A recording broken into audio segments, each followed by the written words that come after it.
আসসালামু আলাইকুম। আজ আমরা চলে এসেছি গ্রামের এক সুন্দর ধানের মাঠে। বর্ষার পানিতে মাঠ ভরে গেছে। একদিকে চলছে নাঙল দিয়ে জমি চাষ, অন্যদিকে গ্রামের ছোট বড় সবাই নেমে পড়েছে দেশি মাছ ধরতে। এমন দৃশ্য এখন গ্রামে খুবই পরিচিত। নাঙল চলার সময় কাদা নরম হয়ে যায় আর অনেক ছোট বড় মাছ উপরে উঠে আসে। তাই শিশু থেকে বড় সবাই চালুনি, ছোট জাল আর ঝাঁকি নিয়ে মাছ ধরার চেষ্টা করছে।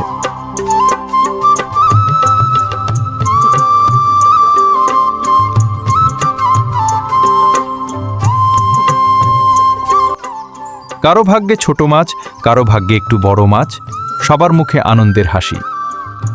গ্রামের এই সহজ সরল জীবনই প্রকৃতির সঙ্গে মানুষের গভীর সম্পর্কের পরিচয় দেয়। একদিকে কৃষকের কঠোর পরিশ্রমে জমি প্রস্তুত হচ্ছে, অন্যদিকে পরিবারের সদস্যরা আনন্দের সঙ্গে মাছ সংগ্রহ করছে।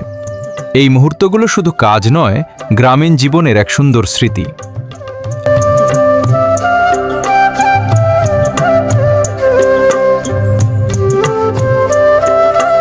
পাখির মিষ্টি ডাক, সবুজ ধানের মাঠ আর মাটির গন্ধ, এসব মিলেই গড়ে ওঠে আমাদের প্রাণের গ্রাম। শহরের ব্যস্ততার মাঝে মানুষ যখন ক্লান্ত হয়ে যায়, তখন গ্রামের নির্মল বাতাস যেন নতুন করে বাঁচার শক্তি দেয়। কৃষকের ঘামে জন্ম নেয় সোনালী ফসল,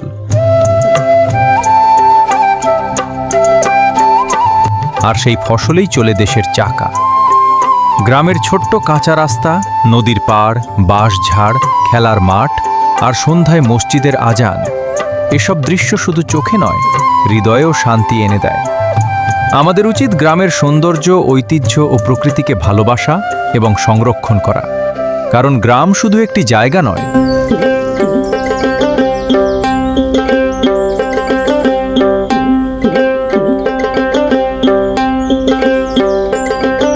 এটি আমাদের শিকড়, আমাদের পরিচয়।